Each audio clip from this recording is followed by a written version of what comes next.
ਮੰਤਰੀ ਦਾ ਉਹ ਮੀਂਹ ਫ੍ਰੀ ਉਹਦੇ ਨਾਲੀਆਂ ਲਾਉਣੇ ਕਿਸੇ ਦੇ ਉਹ ਤਾਂ ਰੋਟੀ ਕਮਾਉਣੀ ਚੱਕੀ ਲੈ ਕੇ ਆਉਂਦਾ ਜ਼ਹਿਰ ਆ ਇਹਦੇ ਨਾਲ ਵੀ ਕਹਿੰਦਾ ਜ਼ਹਿਰ ਆ ਉਹ ਬੰਦਾ ਮੰਗਦਾ ਵੀ ਆਪਣੀ ਤਨਖਾਹ ਜੋ 30000 ਰੁਪਇਆ ਬਣਦਾ ਹਰ ਮਹੀਨੇ ਪੇਟੀ ਬਣਾ ਦੇ ਬੈਠੀ ਭਾਈ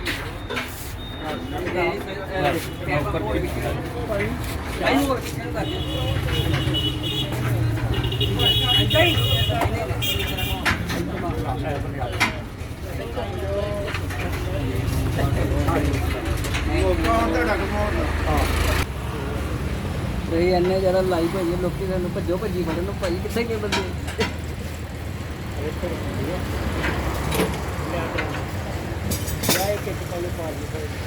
ਚੂੜੀ ਕਿੰਨਾ ਬਹੁਤ ਹੈ ਨਾ ਮੈਂ ਪਾਵਾਂ ਤੇ ਰਾਗ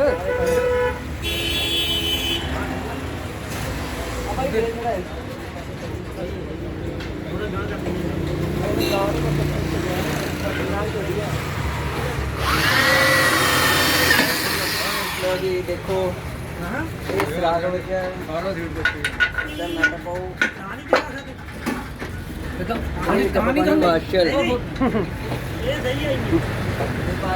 उन्हीं नंबर नट पाना आप 19 नंबर लॉक नट ਇਹਦੀ ਫੋਟੋ ਨਾ ਬਣਾਈ ਜਾ ਇਹਦੇ ਦੇਰ ਜਾਣਾ तो माही गया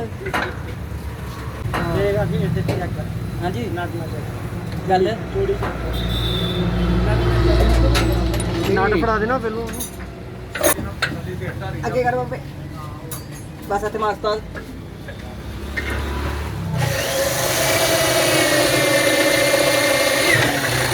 बच गया लो जी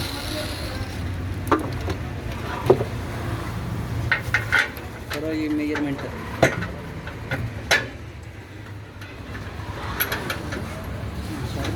ਇਹਨਾਂ ਨੇ ਕਾਸਾ ਦਿਓ ਚੰਗੀ ਤਰ੍ਹਾਂ हाँ जी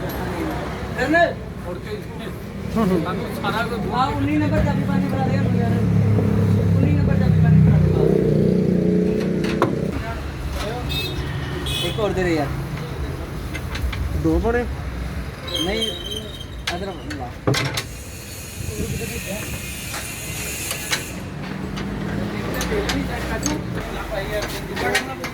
तोड़ना ही पैना या पीका कर दे तानु काट लो राजी के नाम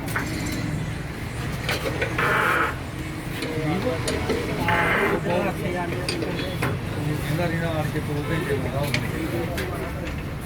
चल ਇੱਟੀ ਸਿੱਧੀ ਆ रुक जा पहले सराग में पहले देख ले के ना के ਇੱਕ ਵਾਰੀ ਆਪ ਚੈੱਕ ਕਰ ਲਓ ਅੰਕਲ ਜੀ सही है ना बस ना सराग मार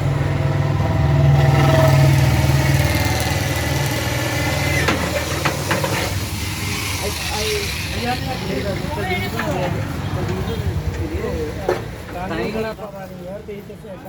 मैंने नहीं पता कितने के सही कितने के सही मारना है